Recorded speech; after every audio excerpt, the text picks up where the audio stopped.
2026 ଜାନୁଆରୀ ରୁ ବଦଳିବ ଏହି ସବୁ ନିୟମ। ଜାଣନ୍ତୁ କ'ଣ ହେବ ପରିବର୍ତ୍ତନ। ତେବେ ଆଉ କିଛି ଦିନ ପରେ ଶେଷ ହୋଇଯିବ 2025। ଡିସେମ୍ବର ମାସ ସରିବାକୁ ଆଉ ମାତ୍ର 5 ଦିନ ବାକି ଅଛି। ତେବେ ନୂଆ ବର୍ଷ 2026 ଆରମ୍ଭ ହେବ। ଏହା ସହିତ ନିୟମାବଳୀରେ ଅନେକ ପରିବର୍ତ୍ତନ ମଧ୍ୟ ଦେଖାଯିବ, ଯାହା ସିଧାସଳଖ ସାଧାରଣ ଲୋକଙ୍କ ପକେଟ ଉପରେ ପ୍ରଭାବ ପକାଇବ।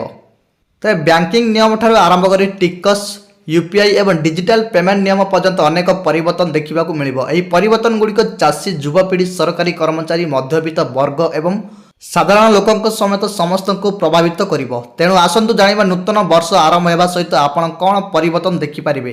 ରାସନ କାର୍ଡ ନିୟମ। ପ୍ରଥମେ ରାସନ କାର୍ଡ ସହିତ ଜଡ଼ିତ ଗୁରୁତ୍ୱପୂର୍ଣ୍ଣ ନିୟମ ବିଷୟରେ ଆଲୋଚନା କରିବା। ରାସନ କାର୍ଡ ନିୟମ 2026 ସହିତ ଜଡ଼ିତ ସୂଚନା ଜାଣିବା ଜରୁରୀ।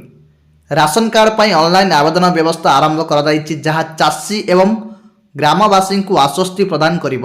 ତେବେ ଚାଷୀଙ୍କ ପାଇଁ ପ୍ରଧାନମନ୍ତ୍ରୀ କିଷାନ ଅପଡେଟ୍ 2026 ଉତ୍ତରପ୍ରଦେଶ ସମେତ ଅନେକ ରାଜ୍ୟରେ ଚାଷୀ ପରିଚୟ ପତ୍ରକୁ ବାଧ୍ୟତାମୂଳକ କରାଯାଉଛି। ଚାଷୀ ପରିଚୟ ପତ୍ର ବିନା ପ୍ରଧାନମନ୍ତ୍ରୀ କିଷାନ କିସ୍ତି ବନ୍ଦ କରାଯାଇପାରେ। PMFBY 2026 ଅର୍ଥାତ୍ ଖରିଫ 2026 ବନ୍ୟ ପଶୁମାନଙ୍କ ଦ୍ୱାରା ହୋଇଥିବା ଫସଲ କ୍ଷତିକୁ ମଧ୍ୟ ବୀମା ଅଧୀନରେ ଅନ୍ତର୍ଭୁକ୍ତ ମଧ୍ୟ କରାଯିବ। 72 ଘଣ୍ଟା ମଧ୍ୟରେ କ୍ଷତି ରିପୋର୍ଟ କରିବା ବାଧ୍ୟତାମୂଳକ ମଧ୍ୟ ହେବ। ନେକ୍ସଟ ରହିଛି ବ୍ୟାଙ୍କିଂ ନିୟମ। ବ୍ୟାଙ୍କିଂ ନିୟମ 2026 ଏବଂ ଟିକଟ ନିୟମ 2026 ITR ଫର୍ମ ପରିବର୍ତ୍ତନ କରାଯାଉଛି।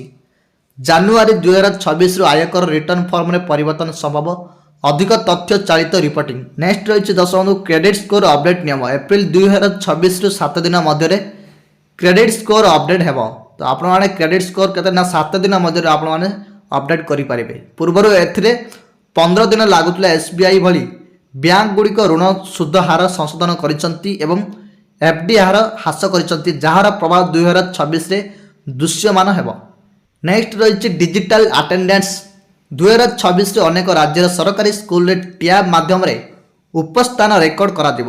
ନେକ୍ସଟ ରହିଛି ସୋସିଆଲ ମିଡ଼ିଆ ଏବଂ ଟେକ୍ନୋଲୋଜିରେ ମଧ୍ୟ କିଛି ପରିବର୍ତ୍ତନ ଆସୁଛି। ସୋସିଆଲ ମିଡ଼ିଆ ପାଇଁ ବୟସ ସମ୍ବନ୍ଧୀୟ ନିୟମ ପ୍ରଚଳନ ମଧ୍ୟ କରାଯାଇଛି। ଅଷ୍ଟ୍ରେଲିଆ ଏବଂ ମାଲେସିଆ ଭଳି ଦେଶ 16 ବର୍ଷରୁ କମ୍ ବୟସର ପିଲାମାନଙ୍କ ପାଇଁ ସୋସିଆଲ ମିଡ଼ିଆ ପ୍ରତିବନ୍ଧକକୁ କଡ଼ାକଡ଼ି ମଧ୍ୟ କରିଛନ୍ତି। ନେକ୍ସଟ ଆପଣମାନେ ଦେଖିବାକୁ ପାଇବେ LPG ମୂଲ୍ୟରେ ମଧ୍ୟ ପରିବର୍ତ୍ତନ। ତେବେ ତୈଳ ବିପଣନ କମ୍ପାନୀଗୁଡ଼ିକ ପ୍ରତି ମାସର ପ୍ରଥମ ତାରିଖରେ ରୋଷେଇ ଗ୍ୟାସ୍ ସିଲିଣ୍ଡର, ବ୍ୟବହୃତ ତରଳୀକୃତ ପେଟ୍ରୋଲିୟମ ଗ୍ୟାସ୍ LPG ଏବଂ ଏୟାର ଟର୍ବାଇନ୍ ଇନ୍ଧନର ମୂଲ୍ୟ ସଂଶୋଧନ ମଧ୍ୟ କରନ୍ତି, ଯାହା ବେଞ୍ଚମାର୍କ ଆନ୍ତର୍ଜାତୀୟ ଇନ୍ଧନର ହାରାହାରି ମୂଲ୍ୟ ଏବଂ ବିଦେଶୀ ମୁଦ୍ରା ମୂଲ୍ୟ ଉପରେ ଆଧାରିତ।